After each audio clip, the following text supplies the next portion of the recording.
Imagine standing atop a scaffold of ice, 20 stories above the earth. The wind in Sochi or Pyeongchang doesn't just blow, it screams.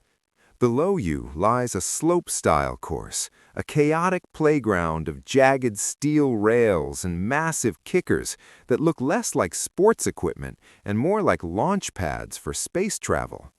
You have 20 seconds to defy gravity or let the mountain break you. This isn't just about gold medals. It's about the day a group of rebellious kids from the American backcountry turned a fringe hobby into the most watched spectacle on the planet. Chapter 1. The Outcasts of the Mountain. The story of men's Olympic slopestyle doesn't begin with a starter pistol or a national anthem. It begins in the 1990s in the no snowboarding zones of Vermont and the Sierra Nevadas. Back then, if you were a snowboarder, you were a vandal. You were the knuckle dragger ruining the pristine moguls of the elite skiers. But while the world looked down on them, a subculture was hardening. These athletes weren't training in state-of-the-art gyms. They were jumping over frozen picnic tables and sliding down handrails in suburban parking lots. This street DNA would eventually become the backbone of slopestyle. Chapter 2. Sochi 2014, The Birth of a Legend. The year is 2014. The world is watching Sochi, Russia.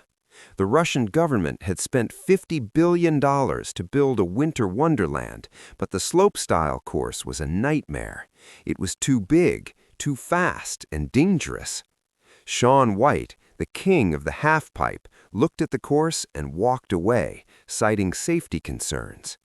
The American hopes rested on a kid from Silverthorne, Colorado, named Sage Kotzenberg.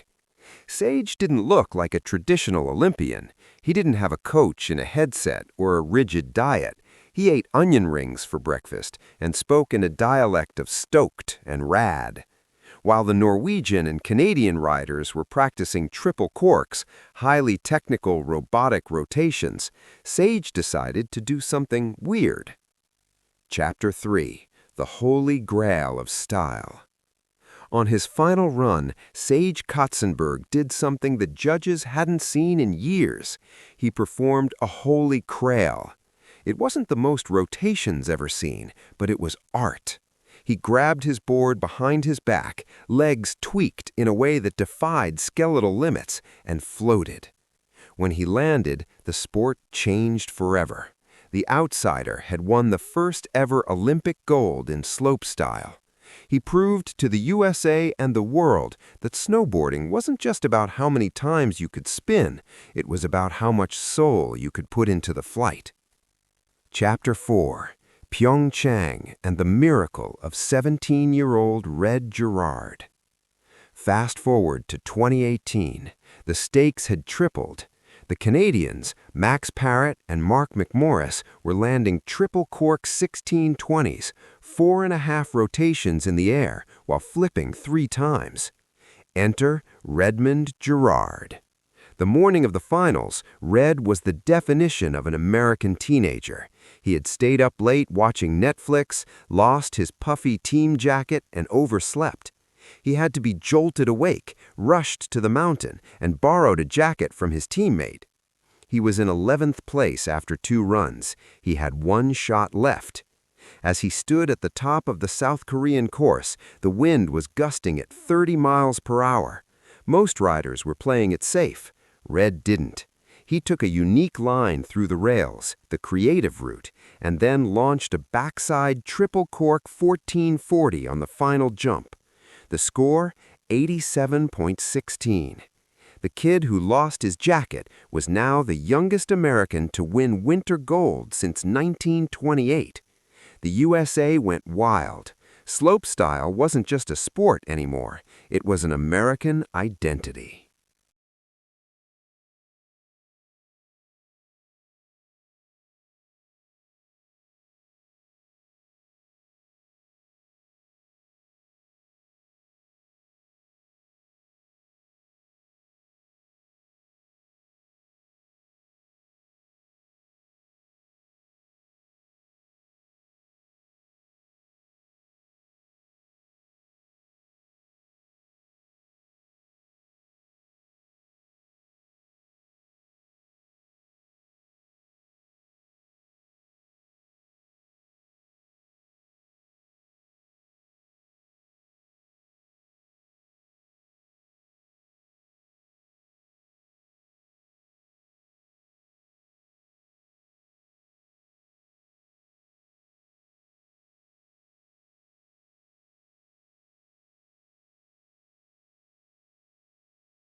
Rifle marksmanship combined with sheer physical prowess in skiing, Arya was no ordinary athlete.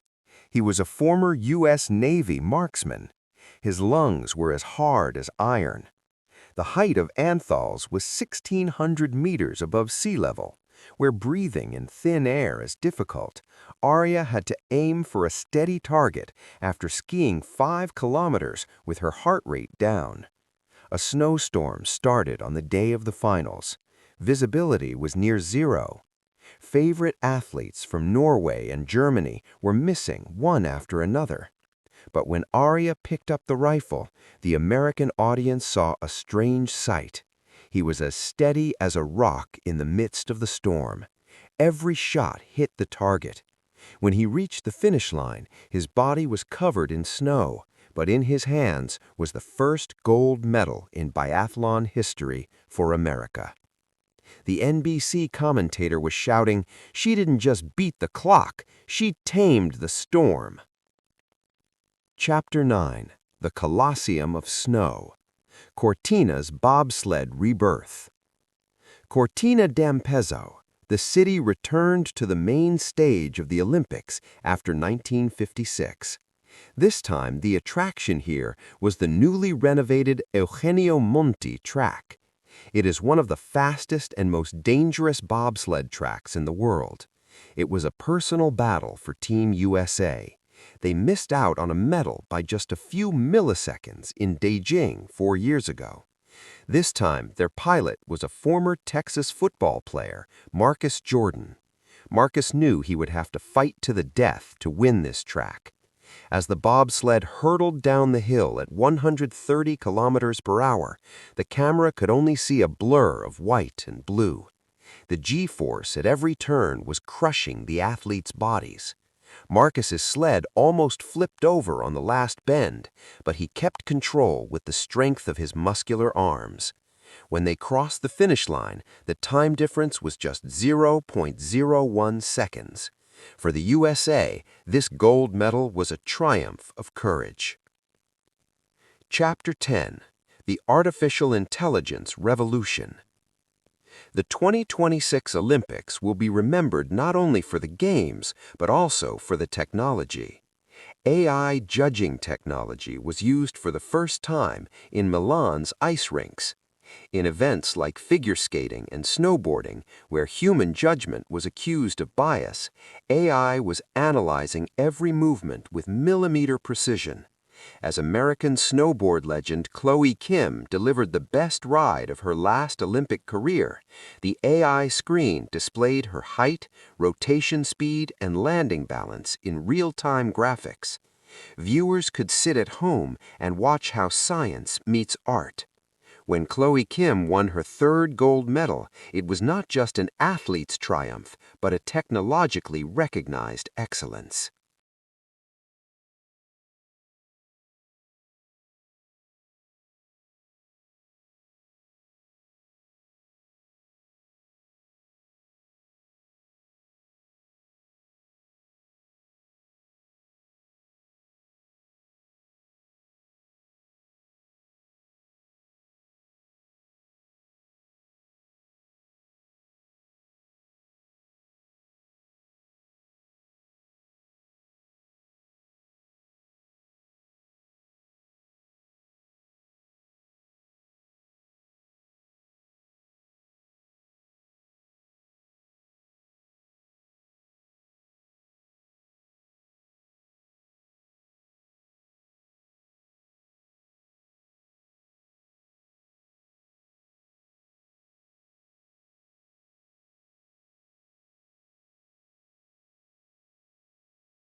Chapter 11. The Shadow of the Crimson King. In the early 2010s, Shaun White, known globally as the Flying Tomato, was more than a snowboarder. He was a multinational corporation. He had the video games, the clothing lines, and the target on his back. While he was the undisputed king of the halfpipe, slopestyle was his white whale. The USA audience loved a crossover. They wanted to see if the greatest pipe rider in history could transition to the Wild West of the slopestyle course. In the lead-up to Sochi 2014, the pressure was suffocating. NBC had built their entire primetime marketing campaign around White winning 2 gold medals in 2 different disciplines. But slopestyle is a cruel mistress. It requires a different kind of pop. In the pipe, you use the transition to generate speed.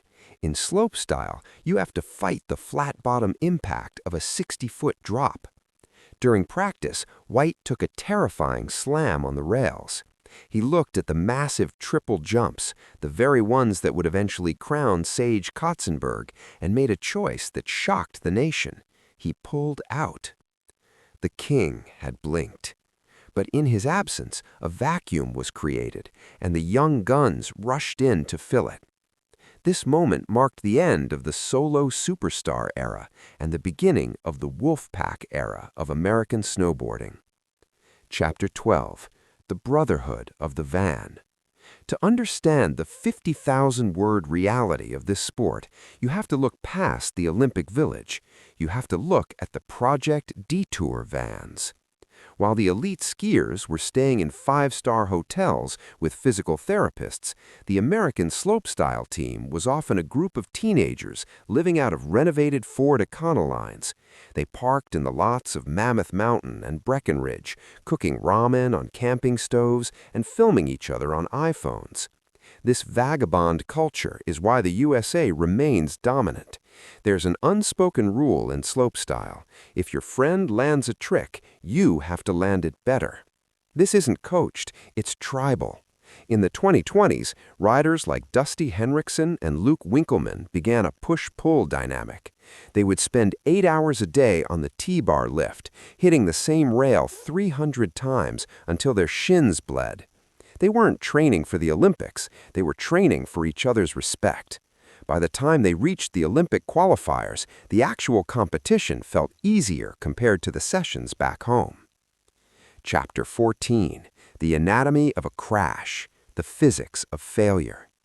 We talk about the gold, but we must talk about the ice. At the speeds required for slopestyle, the snow isn't fluffy powder, it is blue ice, chemically treated and water-injected to be as hard as a sidewalk. When a rider scorpions, lands on their chest while their board whips over their head to hit them in the back of the helmet, the force is equivalent to a low-speed car accident. In the 2022 Beijing qualifiers, the world held its breath as several top-tier riders were carted off on sleds. The wind was a crosstail, the most dangerous kind. It pushes the rider sideways in mid-air. To survive, the athlete must use their arms like gyroscopes. L equals I times omega is the law of the land. By pulling their arms in tight, decreasing the moment of inertia I, they spin faster, omega. To slow down for the landing, they starfish their limbs out. If the wind catches a starfish at 50 miles per hour, it can flip the rider like a piece of paper. This is the hidden battle every audience member feels in their gut but doesn't see on the scoreboard. Chapter 15. The Style Tax, the American Protest. In recent years, a civil war has emerged within the sport. The technical robots, who favor more spins, versus the stylists, who favor more tweak. The USA has led the style protest. Riders began intentionally doing fewer rotations but holding their grabs longer. A mute grab held for 3 seconds while floating 80 feet is, to an American purist, worth more than a 3-cork 10-footer where the rider looks like a flailing ceiling fan. This tension came to a head in the most recent World Cups. The judges, pressured by the core snowboarding community, began rewarding creative use of course. Instead of hitting the jump straight on, the Americans started gapping, jumping over the stairs entirely, or sliding the donkey kink on the rails. They turned the rigid Olympic course into a jazz improvisation. Chapter 15, The Final Stretch, Why We Watch. As we look toward the 2026 Winter Games in Milan Cortina, the narrative has come full circle. The kids who grew up watching Sage Kotzenberg and Red Gerard are now the veterans. The boards have changed. Carbon fiber stringers and magna traction edges now allow for turns on sheer ice. The suits are aerodynamic, but the man on the board remains the same, a person willing to trade their physical safety for a moment of perfect crystalline silence at the apex of a jump. When the American anthem plays over a slopestyle podium, it isn't just for a sport, it's for the culture of the misfits who took over the mountain. From the no snowboarding signs of the 80s to the prime-time global stage, the journey of slopestyle is the ultimate American underdog story. The glitz of the Olympic podium has a shadow, and as the sport of slopestyle matured, the riders began to realize that the highest air often led to the deepest lows. To understand the true weight of the American slopestyle story, we must look at what happens when the cameras turn off and the adrenaline, the natural chemical that keeps these athletes functioning, finally drains away. Chapter 16, The Gravity of the Mind, the Post-Olympic Blues.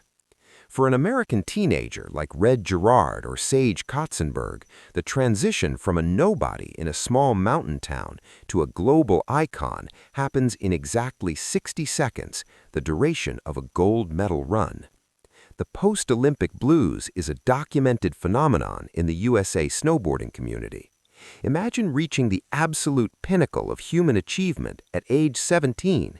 You've conquered gravity, won the gold, and appeared on every late-night talk show from New York to Los Angeles. Then, 3 months later, you're back in Colorado, staring at a frozen trailhead, wondering, what now? The mental health battle became a central theme of the sport. The pressure to repeat the gold is a weight heavier than any lead. We saw this with the legendary Shaun White, who admitted that his 4th place in Sochi haunted his dreams for 4 years. The perfectionism required to land a 3-cork 1620 often translates into an obsessive mental state that is hard to shut off. Chapter 18, The Gear Wars, the Secret Science of the Board. While the riders were battling their minds, engineers in Burlington, Vermont and Seattle, Washington were battling the laws of friction. The boards used in the early days of slopestyle were essentially glorified planks of wood. Today, a competitive slopestyle board is a masterpiece of aerospace engineering. The core, using paulownia and aspen wood strips layered with carbon fiber V-stringers that act like a catapult, snapping the board back into shape after a flex to provide pop. The edges, magna traction technology, serrated edges like a steak knife, was developed specifically to allow riders to hold a carve on the blue ice of Olympic jumps without washing out. The wax, this is the dark art of the sport.